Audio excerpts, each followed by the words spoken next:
À partir du moment où vous allez avoir un petit peu de trafic qui commence à arriver sur votre site, il y a quelque chose qui va vous intéresser, c'est quel volume de visiteurs arrive sur mon site par jour, par semaine, par mois ou par an.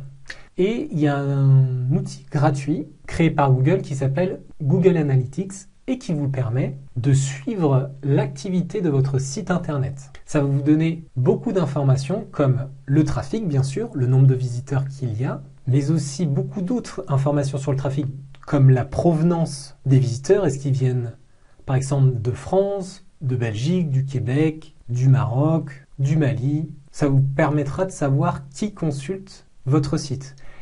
Cela aussi vous donnera des informations comme le support utilisé. Est-ce que les visiteurs de votre site utilisent plutôt un appareil mobile, un ordinateur ou une tablette? Mais aussi, ça pourra également vous donner le nombre de ventes ou le nombre de formulaires, par exemple, qui ont été réalisés sur votre site internet. Donc ça vous donne vraiment beaucoup d'informations concernant votre site internet.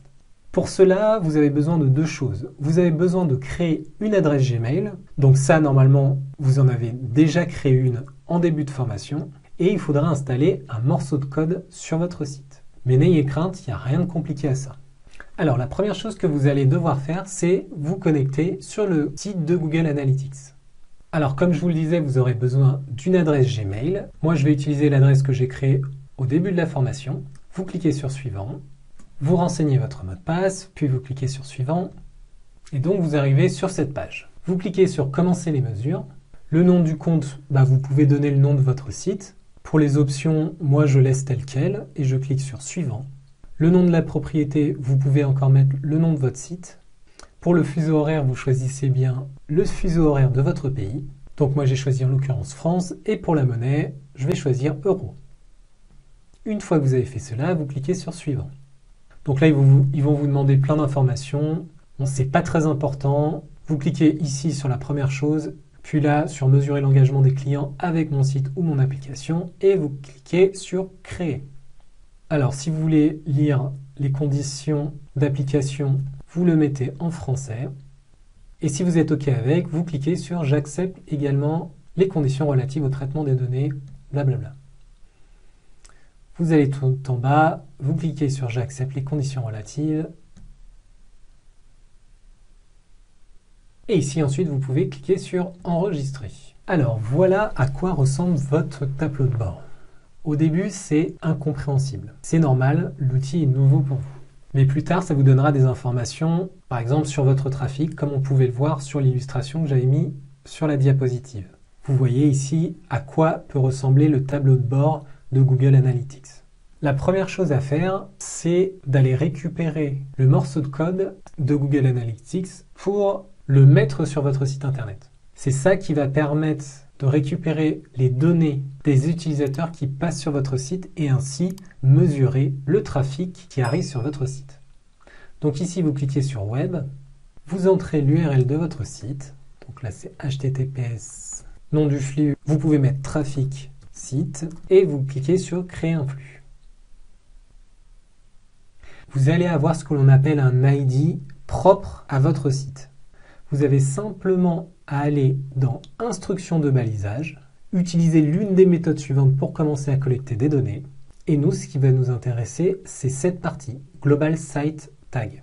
Je clique dessus et là, je vais avoir le code que je vais devoir copier sur mon site internet.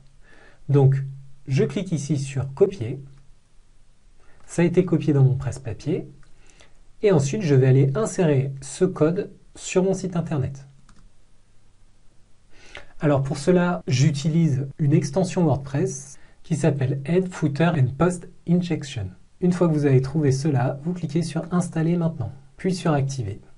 Voilà, l'extension vient de s'installer. Donc pour retrouver cette extension, il suffit d'aller dans Réglages, puis dans Header and Footer. Vous descendez un tout petit peu et c'est dans ces parties que vous allez copier votre code Google Analytics. Alors, dans les instructions de balisage, ils vous disent copier le Global Site Tag dans la section Head de votre code HTML. Donc c'est très simple. Ici, dans mon extension, j'ai une partie Head. Qu'est-ce que je vais faire? Tout simplement, le code que j'avais copié, je le colle ici. et je clique sur le bouton Save. Et il n'y a rien d'autre à faire.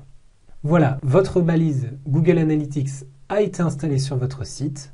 Maintenant, la seule chose que vous avez à faire, c'est attendre que Google réceptionne les premières données de votre site. Alors ça peut prendre 24 heures, 48 heures, parfois un peu plus. Il faut que vous soyez patient, vous n'allez pas avoir vos premières données tout de suite. En tout cas, vous pouvez fermer cette fenêtre ici et vous pouvez retourner sur la page d'accueil. C'est vraiment l'URL que je vous conseille de mettre en favori ici dans votre navigateur.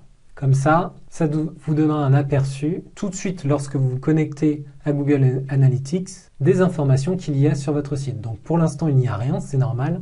Donc attendez un certain temps. Une fois que Google Analytics aura récupéré les données, il les affichera ici. La partie que j'aime bien, c'est la partie acquisition, vue d'ensemble. Elle vous permet d'avoir jour par jour le nombre d'utilisateurs, de nouveaux utilisateurs, etc. Et ça va être vraiment très important pour suivre finalement le trafic au jour le jour sur votre site internet. Je pense que quand vous débutez, c'est important d'avoir au moins cette information concernant le nombre de visiteurs qui arrivent sur votre site. Google Analytics est un outil bien plus complexe qui peut faire énormément de choses. C'est pas l'objet de la vidéo, mais au moins c'était une courte introduction sur l'outil, mais aussi ce qu'il était capable de vous donner. Voilà, donc je vous laisse découvrir l'outil et je vous souhaite d'avoir beaucoup de trafic sur votre site internet.